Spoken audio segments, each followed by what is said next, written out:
Lembaga Pengelola Investasi Indonesia Danantara akan mengirimkan tim ke Cina untuk melanjutkan negosiasi restrukturisasi pinjaman proyek kereta cepat Indonesia-Cina KCIC atau WUSH.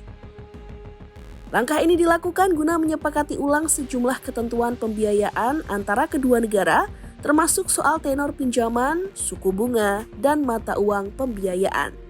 Terus kan kita bernegosiasi, kami akan berangkat lagi juga untuk menegosiasikan manajemen dan pinjaman itu jadi point of negosiasi kita berkaitan sama jangka waktu pinjaman, ya kemudian juga ada beberapa mata uang yang kita akan kita diskusikan dengan pemerintah dengan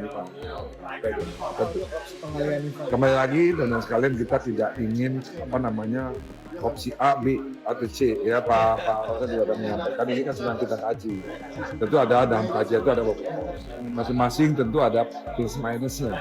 Ya, nah, semua alternatif ini nanti akan kita kajikan yang mana yang terbaik. Tetapi bagi kami secara pengelola daripada KCIC, tentu yang paling penting adalah bagaimana kemudian layanannya bisa kami pastikan ini terus. Kemudian operasionalnya yang sudah positif itu yang paling penting ya. Doni menambahkan tim negosiasi gabungan yang terdiri dari unsur pemerintah dan Danantara akan segera diberangkatkan ke Beijing. Agenda utama adalah membahas perpanjangan tenor pinjaman, penyesuaian tingkat suku bunga, serta konversi mata uang dalam skema pembiayaan proyek. Restrukturisasi utang dilakukan karena sebagian besar pembiayaan proyek berasal dari pinjaman luar negeri yang diajukan untuk menutupi keterbatasan modal awal pembangunan. Selain membahas restrukturisasi, Danantara juga sedang mengkaji penyelesaian keuangan KCIC dengan mempertimbangkan beberapa opsi strategis. Doni menjelaskan, terdapat beberapa alternatif yang tengah dikaji bersama Kementerian Keuangan, Kementerian BUMN, dan Menko Infrastruktur.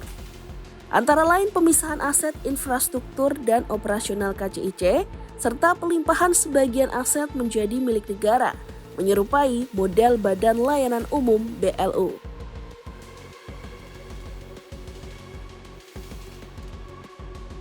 Sebelumnya pemerintah Cina menyatakan kesiapannya membantu memastikan operasional kereta cepat Jakarta-Bandung KCJB atau WUSH tetap berjalan lancar. Pernyataan tersebut disampaikan oleh juru bicara Kementerian Luar Negeri Cina, Guo Jiakun, dalam sebuah konferensi pers di Beijing, Senin 20 Oktober 2025. Guo Jiakun menekankan bahwa dalam menilai proyek kereta cepat Indonesia dan Cina tidak hanya perlu mempertimbangkan data keuangan dan indikator ekonomi, tetapi juga dampak publik serta manfaat keseluruhannya. 除了看财务数据、经济指标，还要看公共效应、综合收益。中方愿同印尼一道，继续做好雅万高铁高质量运营，进一步发挥项目对印尼经济社会发展和地区互联互通的带动作用。